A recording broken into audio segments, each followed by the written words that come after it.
Hello friends, मैं फिर से आ चुका हूं आप लोगों के लिए एक नए एपिसोड के साथ। तो हेलो गाइस, मैं हूं राज और आप लोग देख रहे हैं राज द स्टोरी।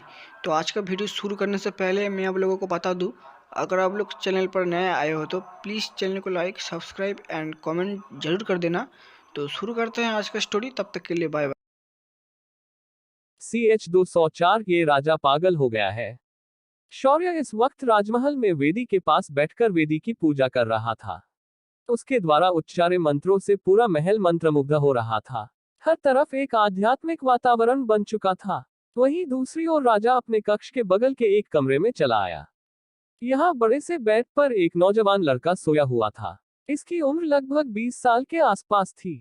वह दिखने में एकदम नाजुक और किसी कोमल फूल की तरह लग रहा था। लड़का होते हुए भी उसके नयन नक्श किसी लड़की से कम सुंदर नहीं थे। उसकी सुराहीदार नाक और लाल ओंठ किसी सुपर मॉडल को भी टक्कर दे सकते थे। इस वक्त उसने लड़कों के कपड़े पहने थे और उसकी ओंठों के ऊपर हल्की हल्की काले रंग की मूंछ निकल आई थी। बस इसी वजह से वह लड़का था। राजा ने आते ही उसे देखा और बोला, जैसा तुमने मुझे कहा था वैसा ही मैंने उस शौर्य को पूजा के लिए आमंत्रित किया और उसने पूजा शुरू होने से पहले ही अमृत की वेदी पर बलि चढ़ा दी। ये शौर्य आखिर कौन है और ये इतना खतरनाक कैसे हो सकता? वह सोया हुआ लड़का धीरे से अंगड़ाई लेते हुए उठ गया और बोला, क्या डैड आप भी कमाल करते हो? तभी राजा झल्ला कर बोला, मुझे ये डैड फेड बोलना बंद करो और पिताश्री बोलो। ये सुनकर वह लड़का खांसते हुए कहता है, ओह सॉरी पिताश्री, आप खाली फोकट चिंता करते हैं। जो अभी आपके महल में आया है ये वो है जिसके नाम से भी कली डर जाता है। आप बस उसके साथ कोई पंगा मत लेना। जो करना चाहता है उसे वो करने दो। और हाँ, उसे गलती से भी गुस्सा मत दिलाना। आज आपने एकदम सह किया जो आप अमृत के मरने के बाद सीधे मेरे पास आए, वरना अमृत का साथ देने के लिए वो आपका भी काम तमाम कर चुका होता। उस लड़के ने एक ही सांस में राजा को शौर्य के बारे में बता दिया। राजा फिर सोचते हुए बोला, क्या हमें अगले प्रधानाचार्य के चुनाव में शौर्य को मान्यता देनी चाहिए? ये सुनकर वह लड़का जोर जोर से खिलखिलाकर हंसा और बोला, क्या पिताश्री आप भी मजाक करते हो? अगर आपको ये अच्छे से पता है कि वो इतना खतरनाक है तो आंखें बंद करके उसका साथ दे दो, उसी में आपकी और आपके राज्य की भलाई है। तभी राजा ने अपने बेटे से पूछा, क्या तुम मुझे उसकी असलियत बता सकते हो? सुनकर वह लड़का सीरियस हो गया और बोला, पिताश्री उसकी असलियत बड़ी ही खतरनाक है। उसके बारे में हम जितना कम जानेंगे उतना ही बेहतर होगा। वो असल में कौन है ये मैं भी नहीं जानता, पर मैं ये बता सकता हूँ कि कुछ महीनों पहले ये मेरे साथ द्वारिका में पढ़ता था। और उसकी हालत इतनी भी अच्छी नहीं थी। उसे हर कोई अपमानित करता था। यहाँ तक कि उसे अपनी माँ ने जन्म से ही ठुकरा दिया था। ये सुनकर राजा ने अपनी दाढ़ी सहलाई और बोला, तो फिर इतने कमजोर लड़के के अंदर इतने सारे बदलाव कैसे आने लगे? ये सुनकर वह लड़का बोला, एक तो इसे कोई विरासत मिली है या फिर इसे कोई डिवाइन सीट यानी दैवीय आसन पर चुना गया है। लेकिन जब मैंने अपनी शक्तियों से उसके बारे में जानने की कोशिश की तो मेरी सारी की सारी साधना स्वर्गीय ताकतों ने नष्ट कर दी। इसीलिए मैं ये कह रहा हूँ कि उसके बारे में जानना सबसे मुश्किल है। इसीलिए इस वक्त आप बस वही करें जिसके अंदर साम्राज्य का हित हो। ये सुनकर राजा शांत हो गया और सोचने लगा। कुछ देर बाद विचार मंथन करने के बाद राजा अपने बेटे से बोला, मयंक तुमने मुझे आज सबसे बड़ी मुसीबत से बचाया है। तुम अब आराम करो, न बाहर जाकर पूजा को देखता हूँ। अपने बेटे से इतना कहकर राजा बाहर निकल आ गया। ये राजकुमार मयंक था, राजा का सबसे छोटा और सबसे काबिल बेटा। लेकिन उसकी भविष्य देखने की क्षमताओं के कारण राजा ने उसे पढ़ने के लिए गुरुकुल न भेजकर बाहर की दुनिया में भेज दिया। मयंक को हमेशा भगवान के पास रहना अच्छा लगता था, तो उसने द्वारिका में एडमिशन लिया और आम लोगों की तरह शिक्षा ग्रहण करने लगा। लेकिन बाहर आने से पहले ही उसने एक आचार्य जितने चक्रों को जागृत किया था। लेकिन शौर्य का भविष्य जानने की कोशिश में उसकी सारी धमनियां नष्ट हो गई और वह अब एक बेकार राजकुमार बन के रह गया था। राजा को ये अच्छे से पता था और वह उसे ठीक भी करना चाहता था। और उसके बेटे ने राजा को बताया था कि उसके ठीक होने का इलाज भी शौर्य के पास ही है। मयंक से बातें करने के बाद राजा बाहर आकर शौर्य जिस जगह पर था वहां पहुंच गया। इधर प्रधानाचार्य महल में इधर उधर किसी को ढूंढने की कोशिश कर रहा था। लेकिन इतना ढूंढने के बाद भी उसे वह व्यक्ति दिखाई नहीं दी। ये जो जिस व्यक्ति को ढूंढ रहा था वो कोई और नहीं, उसका एक और प्यादा राजकुमार अमृत था। पर आज प्रधानाचार्य की किस्मत कुछ ज्यादा ही खराब हो बैठी थी। प्रधानाचार्य घूमते हुए आखिर उस जगह पहुंच गया जहां शौर्य पूजा करने के लिए बैठा था। प्रधानाचार्य जब वहां पहुंचा तो उसने शौर्य जहां बैठा था वहां पर एक लाश पड़ी हुई थी। जब प्रधानाचार्य ने उस लाश की शिनाख्त की तो वह हैरान हो गया। ये कोई और नहीं उसका अपना पसंदीदा प्यादा राजकुमार अमृत था। प्रधानाचार्य की माथे की नसें उभर आई पर उसने अपनी दिमाग को शांत करते हुए कहा, ये एक सुनहरा अवसर है बेटा, इससे अच्छा मौका नहीं मिलेगा इसे फांसी तक पहुंचाने का। अब मैं इस अमृत को वैसे नहीं तो ऐसे ही सही अपना मोहरा बना लूंगा।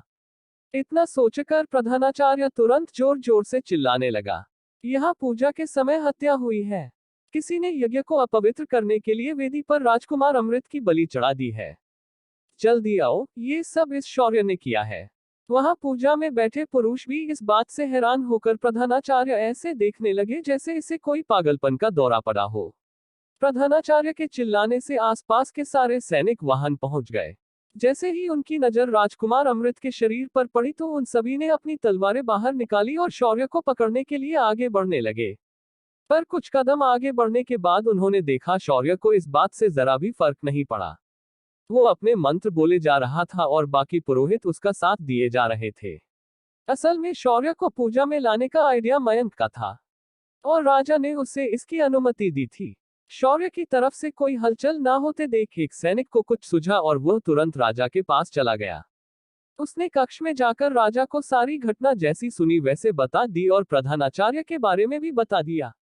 राजा को भी ये सुनकर हंसी आई और वह उठकर उस सैनिक के साथ पूजा स्थली के तरफ अनेक। इधर अभी भी प्रधानाचार्य वहां आए हुए सैनिकों को चिल्ला चिल्ला कर शौर्य को कैद करने की गुहार लगा रहा था। तभी राजा वहां पहुंच गया और उसने तेज आवाज में कहा, प्रधानाचार्य आपको शर्म आनी चाहिए। जब पूरा महल इस बात से शांत है तो आप एक बाहरी व्यक्ति मेरे भाई की मौत पर इतना आक्रोश क्यों कर रहे हैं? क्या अमृत के मरने से आपका कोई स्वार्थ अधूरा रह गया है क्या? ये सुनते ही प्रधानाचार्य तुरंत अपनी छुपी साथ की। अब वो क्या बताता कि सारे बुरे कामों में वो और अमृत बराबर के हिस्सेदार थे। नहीं, ये तो वो कभी नहीं बताएगा।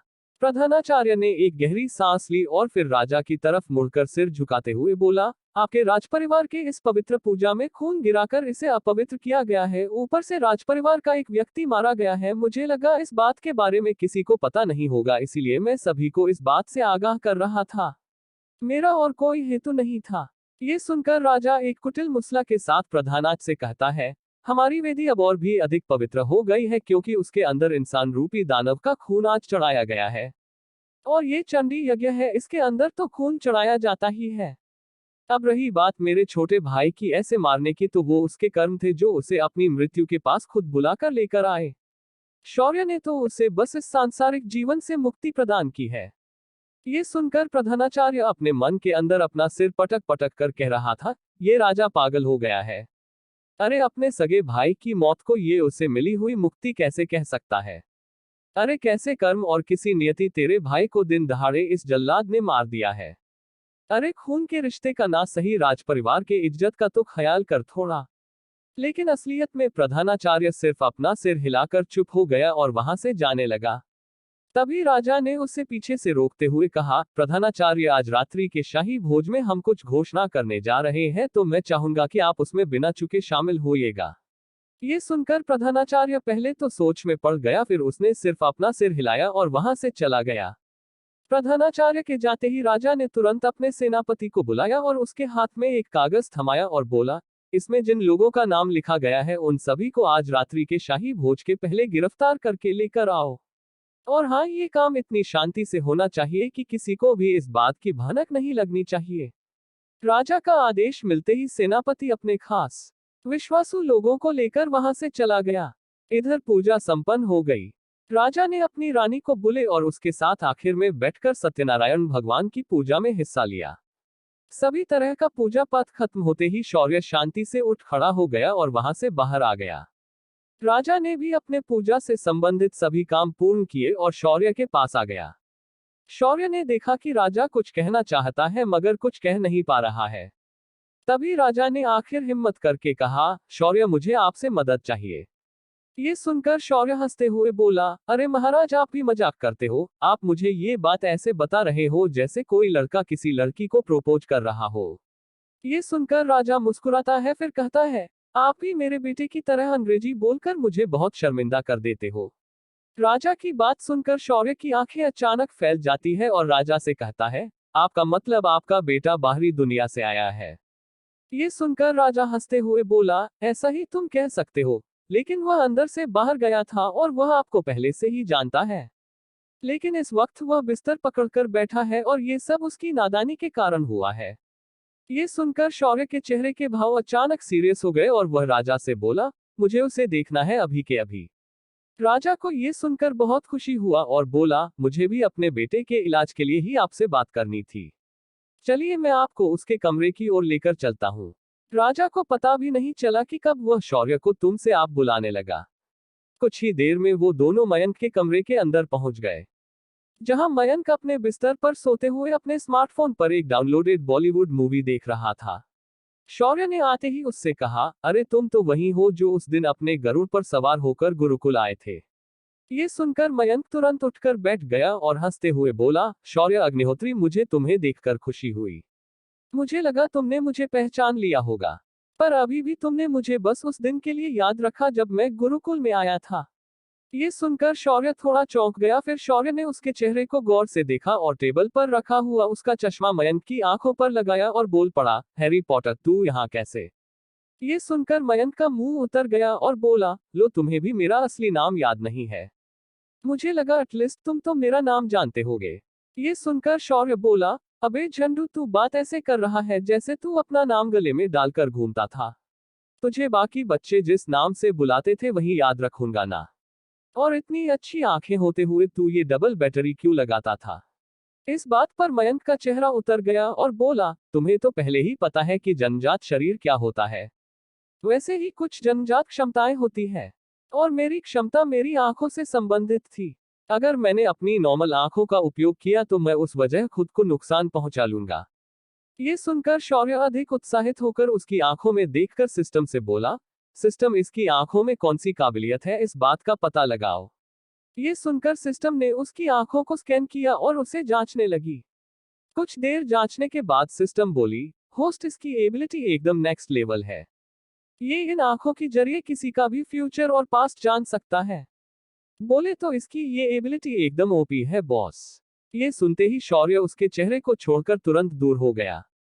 शौर्य ने उसे दूर से देखा और बोला, यार बैटरी तेरी एबिलिटी तो एकदम ओपी है यार, लेकिन मुझे ये नहीं समझ आ रहा है कि इतनी अच्छी एबिलिटी के बावजूद तेरी ये हालत कैसे हो गई। मयंक ने मुंह लटका कर कहा, पहली बात तो मेरा नाम मयंक है, राजकुमार मयंक, और मेरी इस हालत का जिम्मेदार सिर्फ तू है। ये सुनते ही शौर्य आंखें बड़ी करके मयंक को देखने लगा।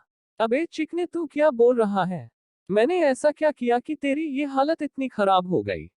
ये सुनकर शर्माते हुए बोला, वो मैंने तुम्हारे भविष्य को देखने की कोशिश की और उसी चक्कर में मेरी एचएल हो गई। ये सुनकर शौर्य चौंक गया और बोला, अरे सिस्टम ये क्या लोचा है मेरे अंदर की ये मेरा भविष्य नहीं देख पाया। सिस्टम ने बड़े ही शांति से जवाब दिया, अबे होस्ट इतना पैनिक मत कर, जो तेरे अंदर है ना वो कोई मामूली चीज नहीं है। ये स्वर्ग से भी ऊपर की चीज है। तवत्सर का खून और भैरव की विरासत कोई मामूली चीजें नहीं, ये देवताओं के भी ऊपर है। ये सुनकर शौर्य बोला, पर उसका इसकी हालत से क्या संबंध? शौर्य के सवाल का जवाब देते हुए सिस्टम बोली, ये किसी दैवी वारिस के भविष्य को जानने की कोशिश करने पर मिलने वाली सजा है, पर तुम उसे सिर्फ एक गोली में ठीक कर सकते हो। ये सुनकर शौर्य ने अपनी दिव्य दृष्टि का उपयोग करके मयंक की बॉडी को स्कैन किया और वह तुरंत समझ गया कि मयंक को कौन सी दवा ठीक कर सकती है। ये वही दवा है जिसे उसने लड़कियों को एक बार बातों बातों में ही बनाकर दिखाया था। शौर्य ने अपने हाथ में अपने रिंग से एक गोली निकली और मयंक के मुंह में डाल दी। कुछ ही देर में मयंक का शरीर पहले जैसा ठीक हो गया। मयंक और राजा दोनों एक दूसरे के गले लगकर झूमने लगे। तभी शौर्य ने मयंक को अपने पास बुलाया और उसे लेकर बाहर चला गया। अब क्या काम था शौर्य को मयंक से? क्या शौर्य करेगा कोई नया हंगामा आज रात के भोज में?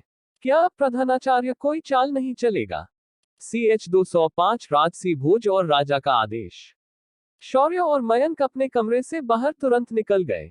राजा जो थोड़ी देर पहले अपने बेटे के ठीक होने पर खुश हो गया था, पर उसका बेटा उसे सिर्फ कुछ देर तक मिला और अब उसे शौर्य वहां से ले गया था।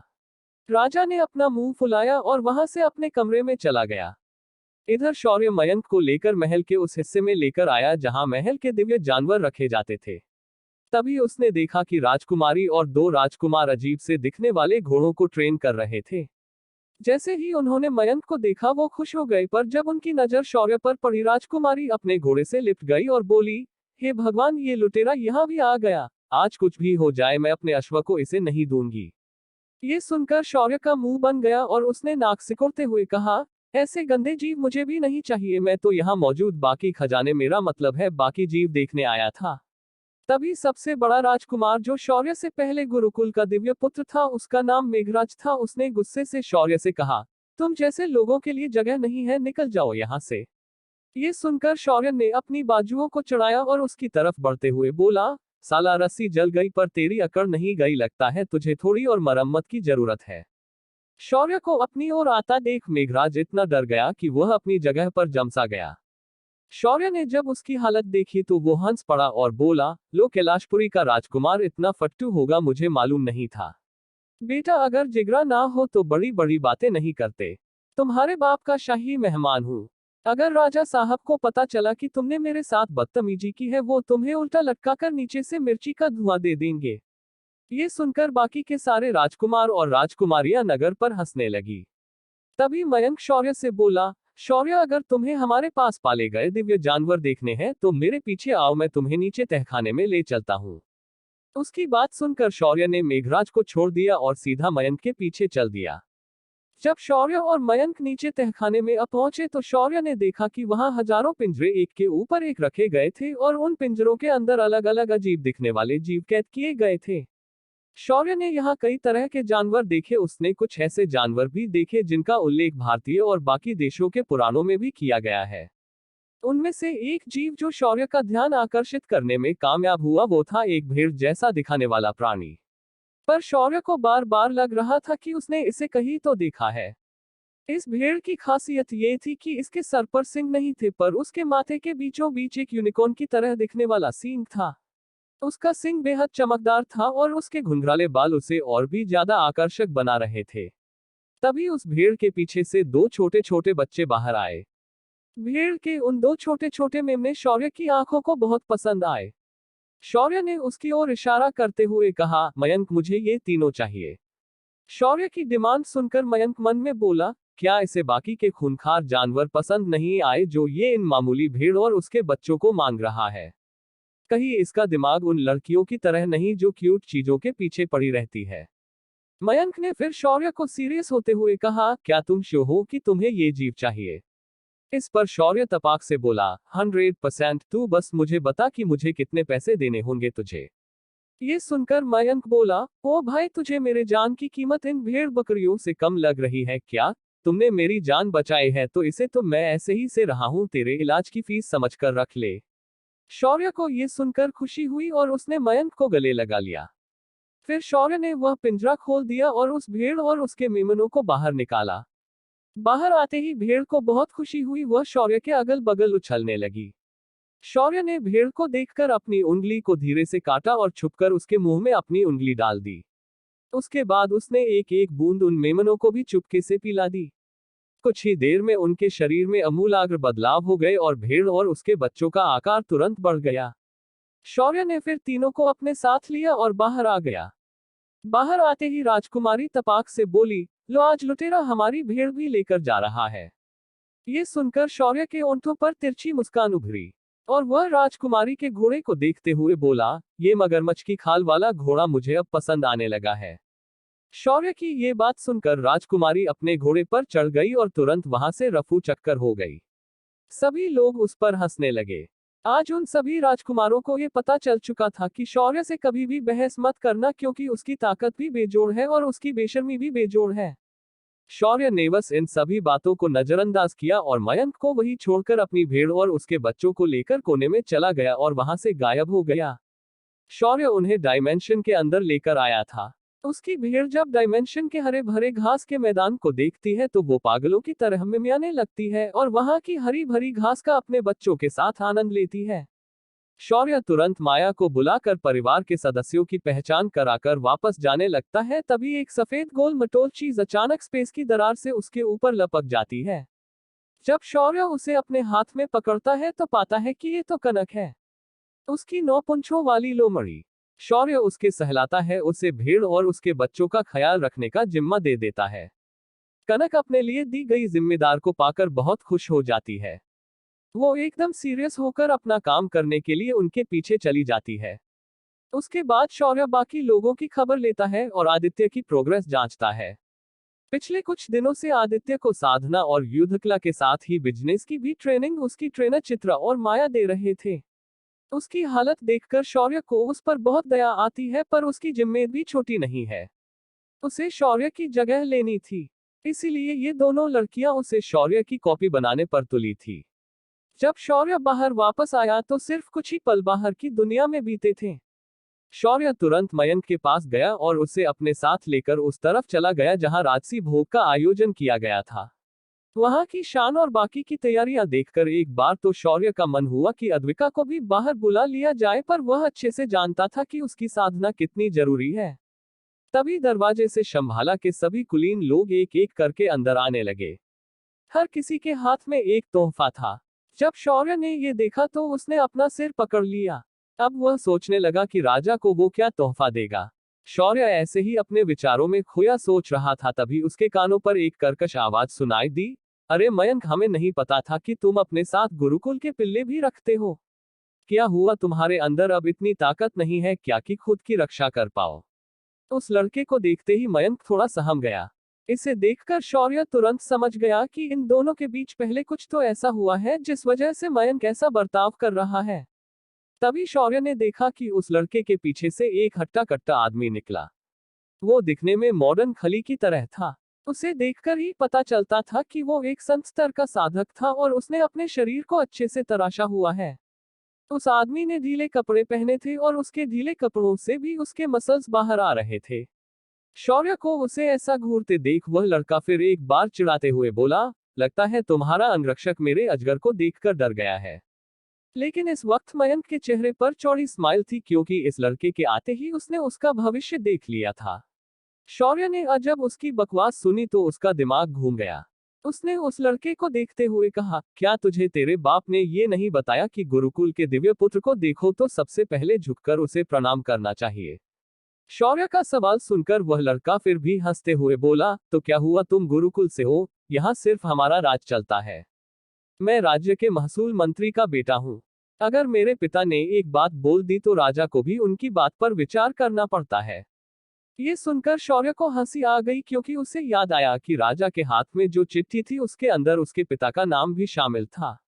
शौर्य ने उस लड़के को देखकर एक कुटिल मुस्कान दी और बोला, लगता है तुम्हें अपने बाप के पद का कुछ ज्यादा ही घमंड है, और उससे भी ज्यादा अपने इस दूसरे बाप की ताकत पर। लेकिन बेटा, ये घमंड ज्यादा देर तक नहीं चलने वाला। बेहतर होगा कि तू यहाँ से चुपचाप निकल ले। शौर्य की बात सुनकर उस लड़के को इतना गुस्सा आया कि वो चीख पड़ा, अजगर, इसे अपने हाथों से फाड़ दो, बाकी का मैं देख लूंगा। उसके ऐसा कहते ही अजगर एकदम आज्ञाकारी कुत्ते की तरह शौर्य की ओर झपट पड़ा और उसने शौर्य को एक घूंसा दे मारा। अगले ही पल उसका हाथ शौर्य की पकड़ में था। शौर्य ने एक लंबी उबासी ली और फिर अजगर के हाथ को अपनी उंगलियों से दबा दिया। शौर्य के ऐसा करते ही हड्डियों के चिटकने की आवाज गूंज उठी और अगले ही पल अजगर घुटने पर बैठा था।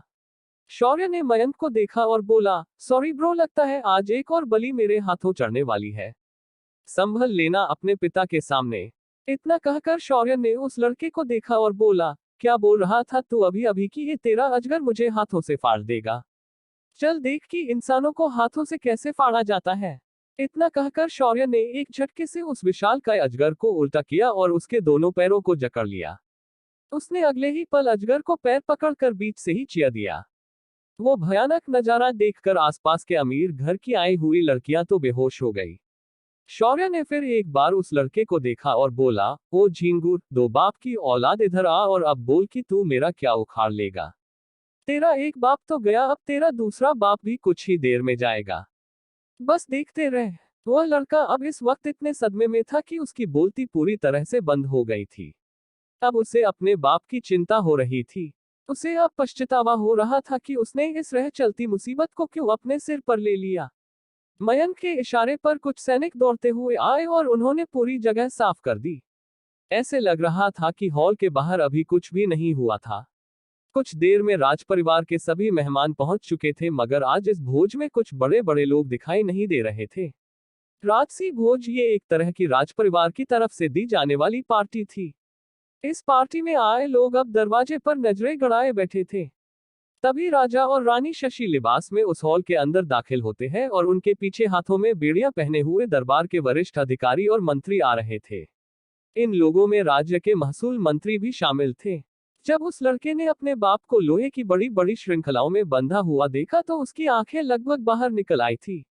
अब उसके दिमाग में शौर्य की बात बार बार घूम रही थी। अब तेरे दूसरे बाप की बारी है।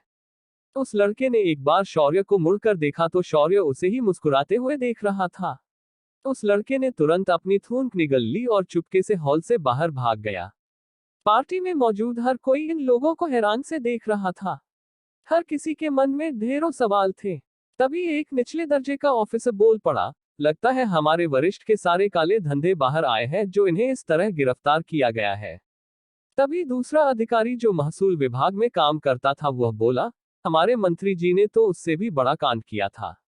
उन्होंने तो अकेले ही पूरे 3 साल का लगान अपने पास रख दिया और राजा से कहा कि अकाल पड़ा था।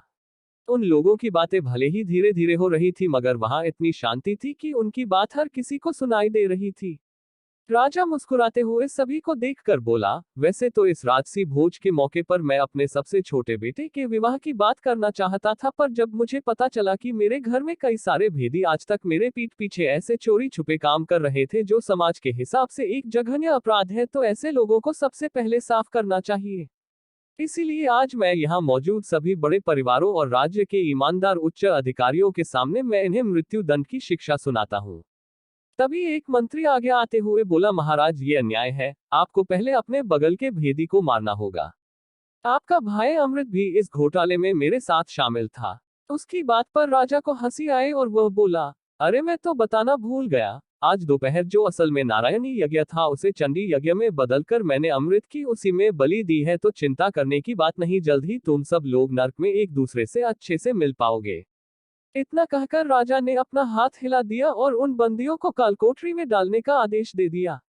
वहीं प्रधानाचार्य ने जब ये देखा तो वह समझ गया कि उसका भांडा राज परिवार के सामने फूट चुका है, क्योंकि बंदियों में से कई लोग तो उसके आदमी थे, जिनके द्वारा वह शंभाला के अंदर पाप का साम्राज्य फैला रहा था। तभी राजा की भी नजर प्रधानाचार्य पर पड़ी। राजा ने अपना गला साफ किया और आगे बोला, एक और जरूरी बात हमारे सामने आई है और वह ये कि गुरुकुल के कई वरिष्ठ आचार्य इन सभी लोगों के साथ शामिल थे और उन्हें पहले ही दंडित कर दिया है। गुरुकुल के ऐसे हालात देखकर राजपरिवार ने ये फैसला लिया है कि हम अगले हफ्ते के मुकाबले के फैसले तक अपना सारा समर्थन जो हमने राजपरिवार की तरफ से गुरुकुल को दिया था उसे पीछे ले लेते हैं। राजा की ये घोषणा सुनकर क्या करेगा प्रधानाचार्य? क्या होगी शौर्य की अगली चाल? क्या प्रधानाचार्य चलेगा कोई और नई चाल? अब क्या होने वाला है आगे?